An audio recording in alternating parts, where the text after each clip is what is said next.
That is right. There are 3 ways to play college football video games in 2021 on PC, so let's show you how to do it.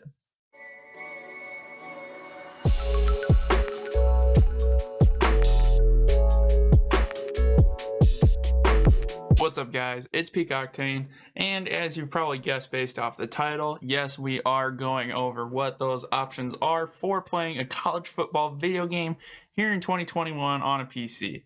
And we're going to do this kind of in order of cheapest to most expensive.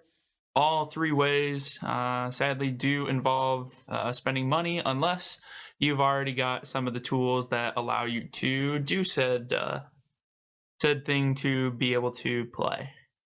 And we're going to go straight into the first one, with the first one being modding Madden 20. Now this is something that you have to be careful with because you cannot mod with the EA Play version. You must have the full version of the game, which you can get a code still from a website like G2A at a discounted price. I think they're roughly about $25 right now. You can also do the same with Madden 19. However, I think the team availability is much lower than that of what's available on Madden 20, and there's just a vast amount of teams available with the Madden 20 mod compared to Madden 19. So that's why I recommend the Madden 20 modding, and that is used by doing the Frosty mod manager and editor and all that sort of stuff. The D105 team that created 100 plus schools to be able to mod in. All the modding tools like the Frosty mod manager and all that are free. All the mods are available online for free. So the only part that you actually have to spend money on is actually getting Madden 20 if you don't have it already. I know for some people, if you're clicking on this video, you might already have it, but not necessarily everybody does. But make sure you have the actual game, not the EA Play version. Otherwise, it will not work. The definite benefits of going with this option is it absolutely looks great because it is on Madden 20, which is a AAA game, so graphics are very good. And honestly, the D105 team did a tremendous job setting up all the uniforms and fields that they have, and just making it fairly realistic in terms of how the team's uniforms actually look on the field today, and bringing that to life with the newest graphics and versions of the game that exist. And then the obvious downside is Madden gameplay in itself, just kind of the bugs and everything that you get within the gameplay, kind of the awkward meshing of players, the typical bugs that you've been seeing people complain about in Madden for a few years now. Those types of things will exist. So in terms of the smoothness of the gameplay and everything, it might not be there. But that is not due to the modding itself. That is just the current state of Madden. So if Madden were to improve on that for some reason, then it'd be improved for the modding. But for now, the gameplay is kind of the downside of it. Moving on to the next option, this is actually a full game in itself, no modding, no nothing, none of that sort of stuff. This is just the game as it is, and that is Maximum Football 2020. The game currently is $30 on Steam at the time of making this video. It's an indie game, so the graphics aren't amazing, but their gameplay is good. Some of their features and functions are raved about.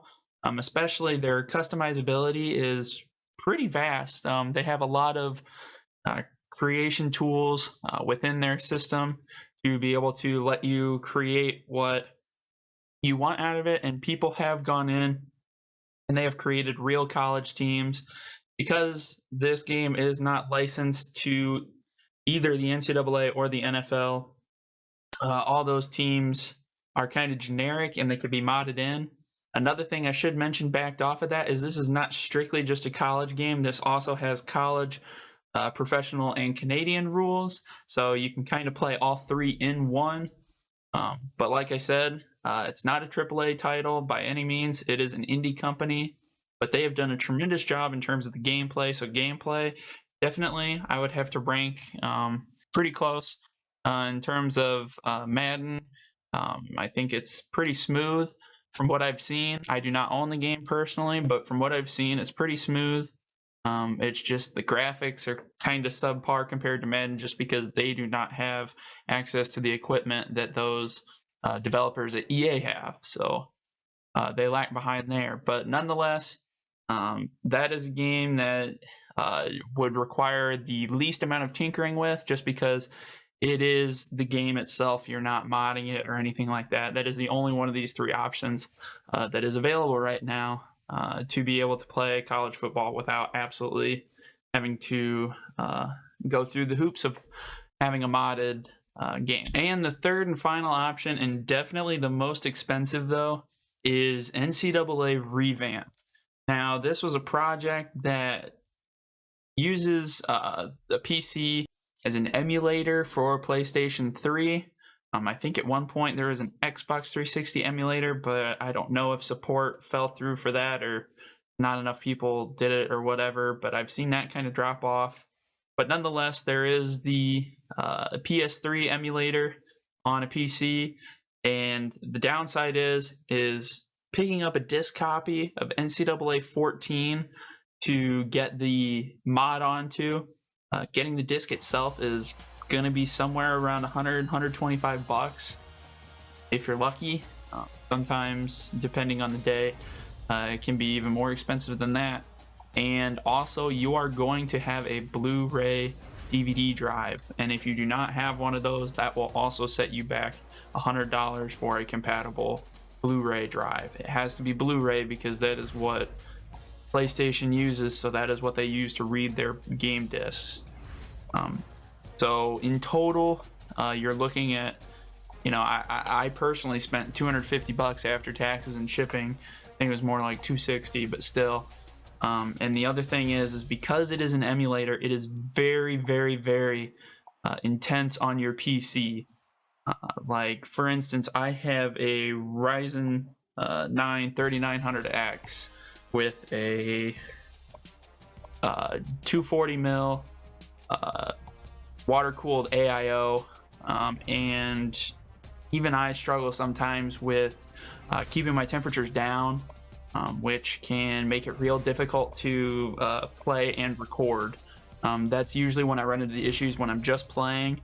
My temperatures are relatively fine, but it's when I play and record I tend to struggle in terms of my thermals, but that is just a personal issue for my computer. That's not necessarily the same for everybody, but nonetheless, you do have to have a pretty powerful PC in order to run it at what you would consider to be today's standard settings, because like I am trying to run it at 1080p 60 FPS compared to, when the game came out, the standard was, or at least for gaming, especially on a PS3, was 720p 30 FPS. So that's a big step up in terms of the processing power trying to scale up to 1080p 60 FPS. But it is still NCAA 14 that you are playing. It is absolutely amazing, absolutely fun. The team that put together NCAA Revamped did a tremendous job. They revamped, literally, I think it's a great name because they really did. They revamped everything in regards to the UIs, the uniforms. They're not done with every team yet, but they have a lot of the teams in.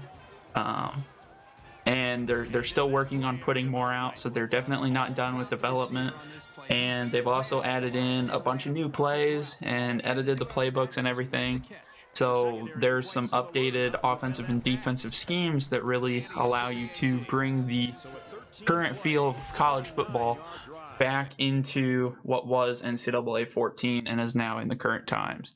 It is quite impressive to see that game kind of be revived in a way and truly be revamped. I think it, and again, I just say, I think that's a tremendous name. considering what it is. So kind of like what I said previously, it's all about what you want to do in terms of your budget and also your PC capabilities. If you don't have a really, I would consider a high mid-level to high-level PC, don't know that I would recommend doing NCAA Revamped, especially given the price that you have to pay in order to get the disc and the Blu-ray DVD drive. If you don't have those already, that can be very expensive, as well as not even knowing if your computer can actually handle it. But the options with Madden 20 and Maximum Football 2020 are definitely realistic for anybody. I think anybody can do it. I have a video on how you can be able to mod Madden 20, and I specifically go into actually using the D105 mod in that video, so that can be seen.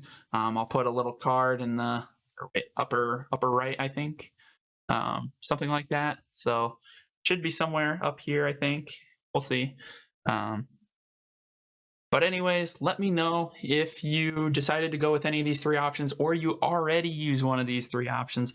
Let me know down below in the comments, so that way I can have an idea of what other people are using, and I can try and hang out with you guys on whatever game or whatever community, especially for the Discord community of NCAA Revamped or the D105 mod, and be able to see you guys in there. Make sure to subscribe if you guys like a variety of sports game content. And thank you guys for watching. We'll see you on the next one. Be blessed. Bye.